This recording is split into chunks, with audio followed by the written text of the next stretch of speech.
السلام علیکم ورحمۃ اللہ تعالی وبرکاتہ۔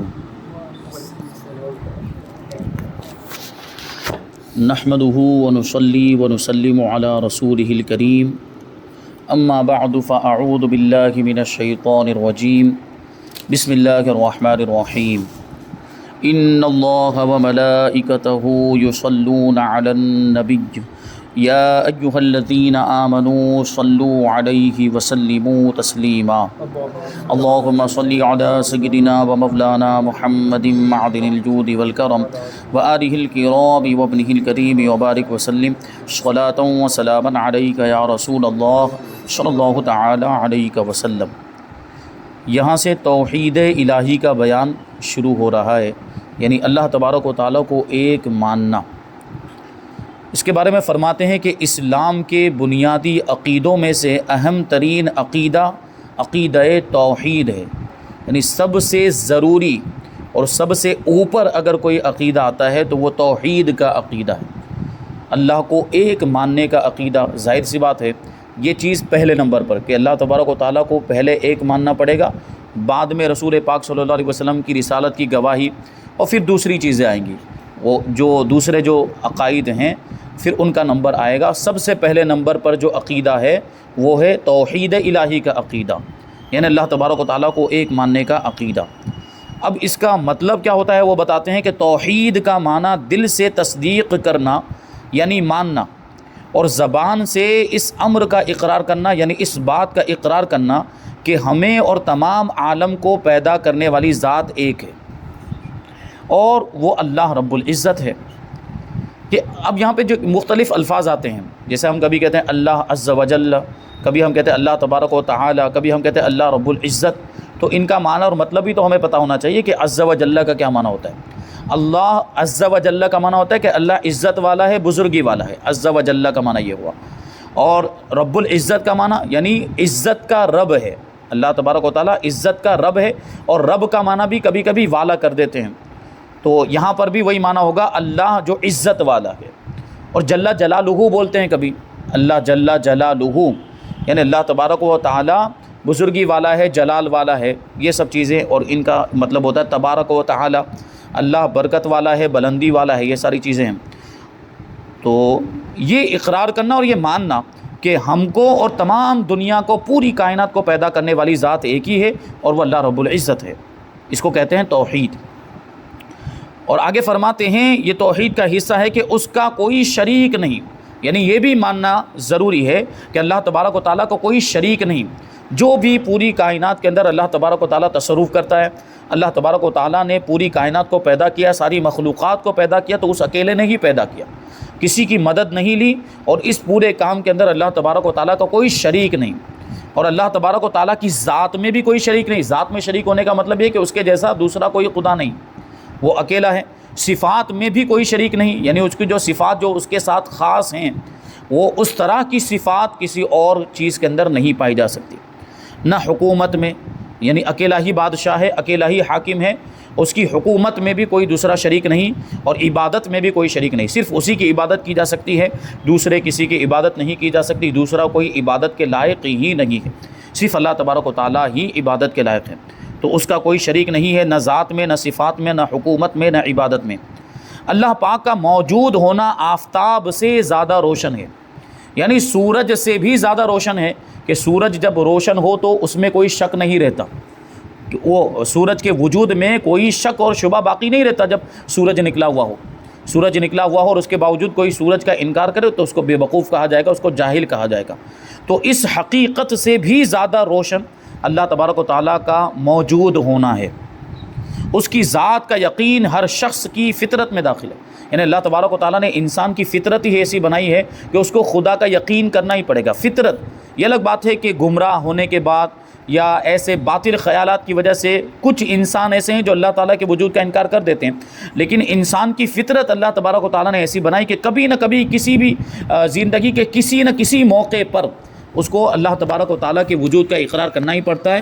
اور اس کی جو فطرت ہے، اللہ تبارک و تعالیٰ نے اس کی فطرت میں ہی یہ بات رکھی کہ کبھی نہ کبھی اس کے ذہن میں یہ تصور آتا ہے کہ اس کو کسی نے بنایا ہے، اس کا کوئی خدا ہے، اس کا کوئی خالق ہے، کبھی نہ کبھی انسان کے ذہن میں اگرچہ وہ خدا کا منکر ہو، اگرچہ اللہ تعالیٰ کے وجود ہی کا انکار کرتا ہو کہ خدا معاذ اللہ خدا کوئی نہیں، ایسی جو ہے کہ وہ سوچ رکھتا ہو یا ایسا عقیدہ رکھتا ہو، لیکن کبھی نہ کبھی زندگی میں کوئی ایسا موقع آتا ہے کہ وہاں اسے خدا کے وجود کا یقین ہو جاتا ہے یا خود بخود اس کے ذہن میں خدا کا تصور آتا ہے. جیسے ابھی فرمائیں گے، خصوصاً مصیبتوں میں، بیماریوں میں، موت کے قریب اکثر یہ فطرت اصلیہ ظاہر ہو جاتی ہے. جو اللہ تعالیٰ نے جس فطرت پر انسان کو پیدا فرمائے تو مصیبتوں میں خدا یاد آتا ہے، اگرچہ وہ خدا کا منکر ہے لیکن مصیبتوں میں خدا یاد آئے گا، بیماریوں میں خدا یاد آئے گا. یعنی وہ سوچے گا کہ کاش کہ کوئی ہوتا جو میری یہ بیماری کو دور کر دیتا، اور پھر اس کے ذہن میں اس تصور کے بعد فوراً یہ تصور آئے گا کہ وہ ہے کوئی جو میری اس بیماری کو دور کر سکتا ہے، کوئی ذات ہے ایسی جو میری اس مصیبت کو دور کر سکتی. وہ حضرت امام جعفر صادق رضی اللہ تعالیٰ عنہ کا واقعہ آپ لوگوں نے سنا ہوگا، میں نے بہت سے موقعوں پر اس کو بیان بھی کیا کہ امام جعفر صادق رضی اللہ تعالیٰ عنہ کا مناظرہ ہوگا، بحث ہو گئی ایک دہریہ کے ساتھ. دہریہ کا مطلب وہ خدا کا منکر، خدا کے وجود کا انکار کرتا تھا کہ خدا نام کی کوئی چیز نہیں ہوتی معاذ اللہ.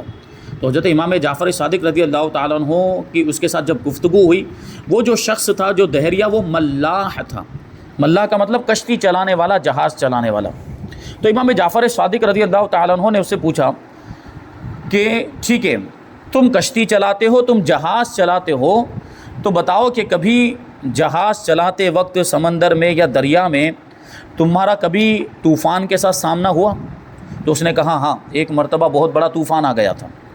تو حضرت امام جعفر صادق رضی اللہ تعالیٰ عنہ جو اہل بیت کے بہت بڑے امام ہیں، امام زین العابدین رضی اللہ تعالیٰ عنہ کے صاحبزادے امام محمد باقر اور ان کے صاحبزادے ہیں امام جعفر صادق. تو امام جعفر صادق نے پوچھا کہ جب طوفان آیا تو پھر کیا ہوا؟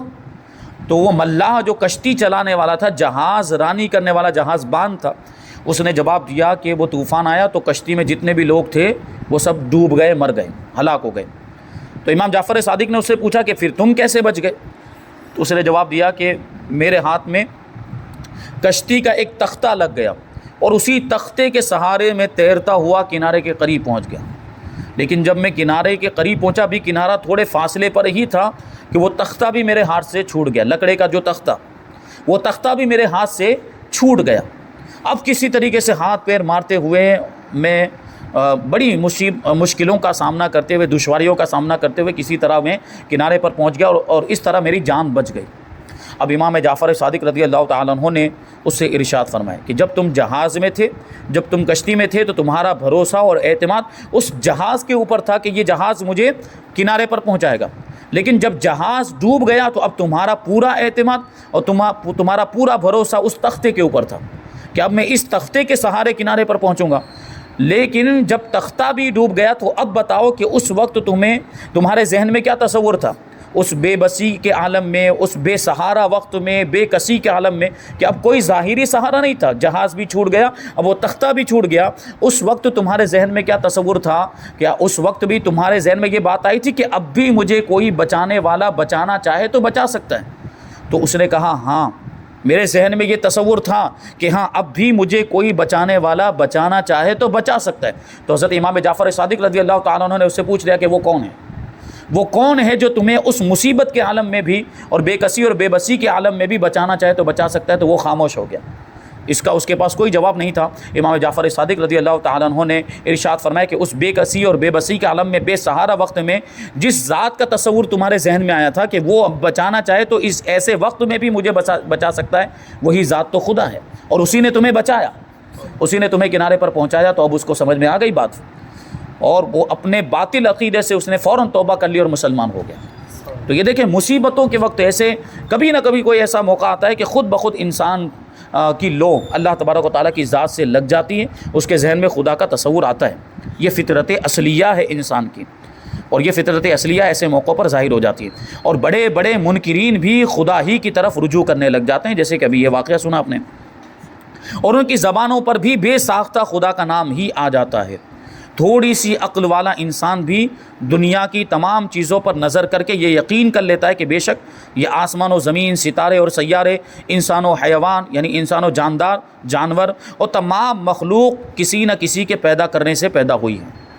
یعنی آپ دیکھیں کہ یہ دنیا کی چیزیں بغیر کسی کے بنائے نہیں بنتی ہیں. جیسے کہ یہ ڈیسک ہے یہ ٹیبل ہے، یہ تپائی ہے، تو یہ جب تک کوئی ان کو بنائے نہ یہ بنتی نہیں، خود بخود وجود میں نہیں آ جاتی، ان کا کوئی بنانے والا ہو تب بنتی ہے۔ تو اب سوچیں یہ اتنی بڑی بڑی چیزیں پوری کائنات کے اندر، آسمان زمین، یہ پہاڑ وغیرہ، یہ بغیر کسی کے بنائے ہوئے کیسے بن سکتی ہیں؟ تو یقیناً ان کا بھی کوئی بنانے والا ہے، اور وہی اللہ تبارک و تعالیٰ ہے، وہی خدا ہے۔ تو اگر انسان یہ دنیا کی چیزوں کے اندر، قدرتی مناظر کے اندر اللہ تعالیٰ کی مخلوقات جو عجیب و غریب مخلوقات ہیں ان میں غور و فکر کرے تو اسے خود اللہ تبارک و تعالیٰ کے وجود کا یقین ہو جائے گا۔ اسے ماننا پڑے گا کہ ان ساری چیزوں کا کوئی نہ کوئی بنانے والا ہے۔ اور پھر مخلوقات آپ دیکھتے چلے جائیں تو صرف زمین کی مخلوقات، اور ابھی تک پورے طور پر زمین کے اندر کتنی مخلوقات ہیں وہی معلوم نہیں کیا گیا۔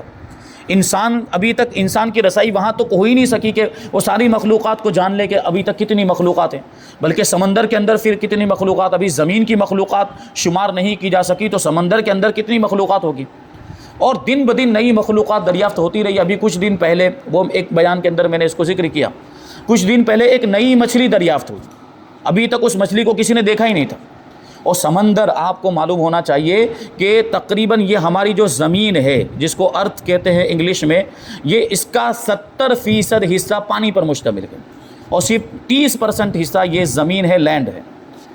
تو اب سوچیں، اور اس کے بارے میں کہہ رہے ہیں سمندر 70% سمندر ہے، اور اس میں سے ابھی تک انسان اس کا 5% بھی ایکسپلور نہیں کر پایا، یعنی 5% ہی وہ گھوم پایا ہے اور اس کا جائزہ لے پایا ہے انسان۔ تو 5% کے اندر ایسی عجیب و غریب مخلوقات اس نے دیکھ لی انسان نے، عجیب و غریب ہم مچھلیاں دیکھتے ہیں، عجیب و غریب سمندری جانور دیکھتے ہیں، سمندری کیڑے وغیرہ جو ہے ہمارے سامنے آتی ہے سمندر کی مخلوقات۔ تو یہ 5% جب انسان نے دیکھا ہے تو ایسی عجیب و غریب مخلوقات سامنے آئی۔ ابھی پورے سمندر کا وہ جائزہ لے لے یا پورے سمندر کو ایکسپلور کر لے تو کیسی کیسی مخلوقات اس کے اندر نکلیں گے۔ تو بتانا یہ چاہتے ہیں کہ یہ مخلوقات ہیں، ان میں غور و فکر کیا جائے تو ہمیں خود یقین ہو جائے گا کہ اللہ تبارک و تعالیٰ ہے جو ان ساری چیزوں کا بنانے والا ہے، وہی خدا ہے، وہی خالق ہے۔ اسی وجہ سے ہمارا مذہب اور مسلک یہی ہے کہ اگر کوئی شخص جنگلوں میں، بیابان میں چلا جائے، پہاڑوں میں چلا جائے، اور وہاں اس تک اسلام کا پیغام پہنچانے والا کوئی نہ ہو، اور اللہ تبارک و تعالیٰ کے احکام پہنچانے والا کوئی نہ ہو، پھر بھی اس پر لازم ہے کہ وہ اللہ تبارک و تعالیٰ کے وجود کا اقرار کرے، کیونکہ اللہ تبارک و تعالیٰ نے اس کو عقل عطا فرمائی، وہ اپنی عقل کو استعمال کرے اور دنیا کی چیزوں میں غور و فکر کرے تو اسے خود بخود یقین ہو جائے گا کہ اللہ تبارک و تعالیٰ موجود ہے، اور اس کے باوجود وہ اگر اللہ کے وجود کا اقرار نہیں کرتا تو وہ مجرم ہے، اس کا مواخذہ ہوگا۔ تو یہ چیزیں ہیں، تو یہ مخلوقات کے اندر اور دنیا کی چیزوں کے اندر غور و فکر کرے تو اللہ تبارک و تعالیٰ کے وجود کا یقین ہو جائے گا۔ یہ بات ہمارے ذہن میں بیٹھ جائے گی، پختہ ہو جائے گی کہ ان ساری چیزوں کا کوئی نہ کوئی پیدا کرنے والا ہے۔ آخر کوئی تو ہے جس نے ان ساری چیزوں کو پیدا کیا، اور وہ جس طرح چاہتا ہے ان میں تصرف کرتا ہے، جس طرح چاہتا ہے تصرف کرتا ہے، یعنی رد و بدل کرتا ہے۔ ابھی ہم دیکھتے ہیں کہ کبھی دن چھوٹا ہو جاتا ہے، کبھی دن بڑا ہو جاتا ہے، کبھی رات چھوٹی ہو جاتی ہے، کبھی رات بڑی۔ یہ خالی دن اور رات کا جو نظام، جو سسٹم چل رہا ہے، اگر اس پر ہی غور و فکر کر لیں تو ہمیں یقین ہو جائے کہ ان کا کوئی چلانے والا ہے۔ وہ جیسے ایک بڑھیا والا واقعہ یاد آ رہا ہے کہ وہ بڑھیا جو تھی وہ بڑی معرفت والی تھی۔ ایک عالم صاحب آئے اس کے پاس اور پوچھنے لگے کہ اے بڑھیا، یہ چرخہ چلاتی تھی وہ، اور وہ روئی کاٹتی تھی، اس سے دھاگے بناتی تھی، روئی کاٹ کر وہ چرخے سے دھاگے بناتی تھی۔ تو عالم صاحب نے اس سے پوچھا کہ اے بڑھیا، کیا پوری زندگی تو نے یہ چرخہ ہی چلایا ہے یا خدا کی کچھ معرفت بھی حاصل کی؟ تو بڑھیا نے کہا کہ ہاں، میں نے بقدر امکان جتنا مجھ سے ہو سکا میں نے خدا کی معرفت حاصل کرنے کی کوشش کی۔ تو عالم صاحب نے پوچھا کہ کیسے معرفت حاصل کی؟ اگر تمہارے پاس معرفت ہے، اللہ تبارک و تعالیٰ کی پہچان ہے، تو مجھے بتاؤ کہ کیا اللہ تبارک و تعالیٰ موجود ہے یا موجود نہیں ہے؟ تو اس بڑھیا نے جواب دیا کہ اللہ تعالیٰ موجود ہے۔ اب عالم صاحب نے دلیل مانگی، اللہ تبارک و تعالیٰ موجود ہے تو خدا کے وجود پر دلیل کیا ہے؟ تو بڑھیا نے جواب دیا، یہی میرا چرخہ خدا کے وجود کی دلیل ہے۔ جو میں یہ چرخہ، روئی کا جو چرخہ گھماتی رہتی ہوں اور روئی کو کاٹتی رہتی ہوں، اس سے دھاگے بناتی ہوں، یہی چرخہ خدا کے وجود کی دلیل۔ اب سوچیں آپ، کسی بھی چیز کو لے لیں اور کسی بھی چیز، کسی بھی مخلوق کے بارے میں ہم غور و فکر کریں تو وہ اللہ کے وجود کی دلیل پیش کرتا ہوا ہمیں نظر آئے گا۔ تو بڑھیا نے یہ کہا کہ یہ چرخہ اللہ کے وجود کی دلیل۔ تو عالم صاحب نے پوچھا یہ چرخہ کیسے اللہ تعالیٰ کے وجود کی دلیل ہو سکتا ہے؟ تو بڑھیا نے جواب دیا کہ یہ چرخہ اس طریقے سے اللہ تبارک و تعالیٰ کی وجود کی دلیل ہے کہ جب میں اس چرخے کو چلاتی ہوں تو یہ چلتا ہے، اور جب میں اس کو چلانا بند کر دیتی ہوں تو رک جاتا ہے، اور یہ پوری کائنات کا چرخہ یہ ہزاروں لاکھوں سالوں سے چل رہا ہے اور ابھی تک بند نہیں ہوا۔ اس کا مطلب یہ ہے کہ اس کا بھی کوئی چلانے والا ہے اور وہی خدا ہے۔ تو بڑھیا نے جواب دیا۔ اب اچھا، عالم صاحب نے دوسرا سوال پوچھ دیا کہ اچھا چلو خدا کے وجود کا تو تم نے خدا کے وجود کے بارے میں تو دلیل دے دی، اب یہ اس سوال کا جواب دو کہ خدا ایک ہے یا دو ہے، ایک سے زیادہ ہے؟ تو بڑھیا نے جواب دیا ایک ہی ہے، ایک سے زیادہ نہیں ہے۔ تو عالم صاحب نے پھر اس کی دلیل مانگی کہ خدا ایک سے زیادہ نہیں ہے تو اس کی کیا دلیل؟ تو بڑھیا نے کہا یہی میرا چرخہ اس کی بھی دلیل ہے، یہی چرخہ خدا کے ایک ہونے کی بھی دلیل ہے۔ تو پھر عالم صاحب نے پوچھا کہ وہ کیسے؟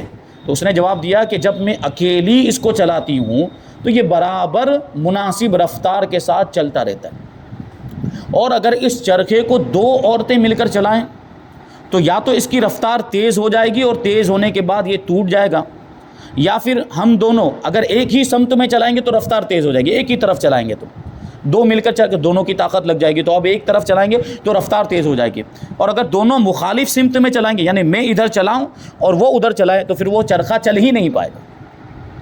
اور پوری کائنات کا چرخہ یہ مناسب رفتار کے ساتھ چل رہا ہے، ہزاروں لاکھوں سالوں سے اسی رفتار میں چل رہا ہے، اسی رفتار میں چل رہا ہے، نہ اس کی رفتار تیز ہوتی ہے نہ اس کی رفتار کم ہوتی ہے، نہ ہی یہ چرخہ کبھی بند ہوتا ہے۔ دنیا اور آخرت کا سسٹم، اس کا مطلب یہ ہے کہ ان پورے دنیا کے سسٹم کو، نظام کو چلانے والی ذات ایک ہی ہے، دو نہیں ہے، کیونکہ اگر دو خدا ہوتے تو یہ دنیا کا نظام درہم برہم ہو جاتا۔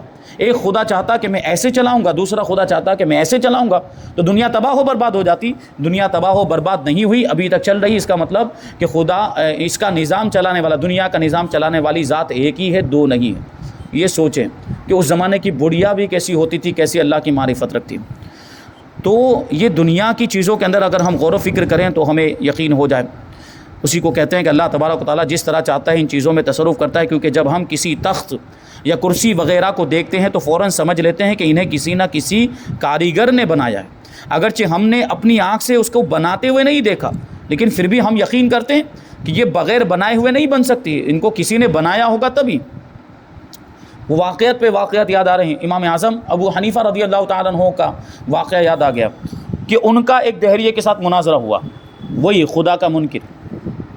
مناظرے کی تاریخ اور مناظرے کا وقت، مناظرے کا دن وغیرہ سب کچھ طے ہو گیا کہ یہاں پر مناظرہ ہوگا، اس وقت پر ہوگا۔ امام اعظم ابو حنیفہ رضی اللہ تعالیٰ عنہ لیٹ ہو گئے وہاں میدان مناظرہ میں پہنچنے میں، اور وہ جو دہریہ تھا وہ پہلے سے پہنچا ہوا تھا، اور سب بڑی تعداد میں لوگ جمع ہو گئے کہ اتنے بڑے امام کا مناظرہ ہونے والا اور ایسے موضوع پر، اللہ کے وجود پر مناظرہ ہونے والا۔ تو بڑی تعداد میں لوگ دیکھنے کے لیے آ گئے کہ دیکھیں کیا ہوتا ہے، اور ہر طرح کے لوگ تھے، موافقین بھی تھے، مخالفین بھی تھے، سب جمع ہو گئے۔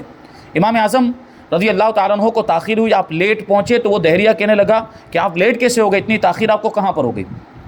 تو امام اعظم ابو حنیفہ رضی اللہ تعالیٰ عنہ نے جواب دیا کہ اگر میں تمہاری بات کا یہ جواب دوں کہ میں جب آ رہا تھا یہاں پر تو راستے میں جنگل کی طرف چلا گیا، اور جنگل میں دریا کے کنارے پر میں کیا دیکھتا ہوں کہ ایک درخت تھا، وہ خود بخود کٹ کے گر گیا، خود بخود کٹ گیا اور کٹ کے زمین پر گر گیا، اور پھر خود بخود اس کے تختے بن گئے، اور وہ تختے خود بخود کشتی بن گئے، ان تختوں کی کشتی تیار ہو گئی، اور پھر کیا ہوا، وہ کشتی خود بخود دریا میں چلی بھی گئی، اور وہ کشتی دریا میں جانے کے بعد ادھر کے مسافروں کو ادھر اور ادھر کے مسافروں کو ادھر لانے لے جانے لگ گئی، اور خود ہی کرایہ بھی وصول کرنے لگ گئی۔ تو اب وہ دہریہ جو تھا وہ سٹ پٹا گیا اور کہنے لگا کہ اتنے بڑے امام ہو کر جھوٹ بولتے ہیں آپ، اتنے بڑے امام ہیں اور اتنے بڑے عالم ہیں، مسلمانوں کے اتنے بڑے پیشوا ہیں، اور آپ جھوٹ بولتے، بھلا یہ کیسے ہو سکتا ہے کہ وہ درخت خود بخود ہی کٹ جائے، یہ کیسے ہو سکتا ہے کہ بغیر کسی کے بنانے کے وہ کشتی بن جائے، تختے بن جائیں، اور پھر بغیر کسی چلانے والے کے وہ کشتی جو ہے کہ وہ دریا میں چلنے بھی لگ جائے اور مسافروں کو ادھر سے ادھر لانے لے جانے، یعنی ان سارے کاموں کے لیے کسی انسان کا ہونا ضروری ہے، جو درخت کو کاٹنے والا بھی ہونا چاہیے، کشتی بنانے والا اور کشتی چلانے والا کوئی نہ کوئی انسان ہونا چاہیے، یہ کام بغیر کسی کرنے والے کے نہیں ہو سکتے۔ تو امام اعظم ابو حنیفہ رضی اللہ تعالیٰ نے کہا میں جیت گیا مناظرہ، میں مناظرہ جیت گیا۔ وہ کہتا کیسے؟ کہ تم کہہ رہے ہو کہ یہ سارے کام جو میں نے ابھی بیان کیے کہ درخت بغیر کسی کاٹنے والے کے نہیں کٹ سکتا ہے، کشتی بغیر کسی بنانے والے کے نہیں بن سکتی، اور چلانے والے کے بغیر کشتی چل بھی نہیں سکتی، اور تمہارے عقیدے کے مطابق تو اس سے بڑے بڑے کام بغیر کسی بنانے والے اور بغیر کسی کرنے والے کے ہو رہے ہیں۔ یعنی یہ زمین و آسمان کا چرخہ، یہ زمین و آسمان، یہ درخت، یہ بڑے بڑے پہاڑ، یہ سمندر وغیرہ، یہ تمہارے عقیدے کے مطابق بغیر کسی بنانے والے کے وجود میں آ گئے۔ تو یہی پوائنٹ اور نقطہ یہی ہے کہ جب ایک کشتی بغیر کسی بنانے والے کے نہیں بن سکتی، تو اتنی بڑی کائنات بغیر کسی بنانے والے کے کیسے بن سکتی؟ یقیناً اس پوری کائنات کا کوئی نہ کوئی بنانے والا ہے، اور وہی خدا ہے۔ تو وہی کہتے ہیں کہ جب ہم کسی تخت یا کرسی وغیرہ کو دیکھتے ہیں تو فوراً سمجھ لیتے ہیں کہ انہیں کسی نہ کسی کاریگر نے بنایا ہے، اگرچہ ہم نے اپنی آنکھ سے اسے بناتے ہوئے نہیں دیکھا۔ عرب کے ایک بدو نے کیا ہی اچھی بات کہی، یعنی ایک دیہاتی نے، کہ اونٹ کی مینگنی دیکھ کر اونٹ کے گزرنے کا یقین ہو جاتا ہے، کیونکہ عرب والے وہاں اونٹ کے معاملات کو، ریگستان میں سے اونٹ گزرا ہو اور اس نے مینگنی کی ہو تو پتہ چل جائے گا کہ نہیں، وہ مینگنی اس بات پر دلالت کرے گی، وہ مینگنی بتائے گی کہ یہاں سے اونٹ گزرا ہے، وہ رہنمائی کرتی۔ اور نقش قدم دیکھ کر چلنے والے کا ثبوت ملتا ہے، یعنی پاؤں کے نشان دیکھ کر ہمیں پتہ چل جائے گا کہ یہاں سے کوئی انسان گیا ہے۔ تو پھر ان برجوں والے آسمان اور کشادہ راستے والی زمین کو دیکھ کر اللہ کے صانع عالم ہونے کا یقین کیوں کرنا ہوگا؟ یہ آسمان و زمین کو دیکھ کر، اور یہ سمندر کو، دریاؤں کو، پہاڑوں کو دیکھ کر، مختلف قسم کے درختوں کو اور مختلف قسم کی مخلوقات کو دیکھ کر اللہ کے وجود کا یقین کیوں کرنی ہوگا؟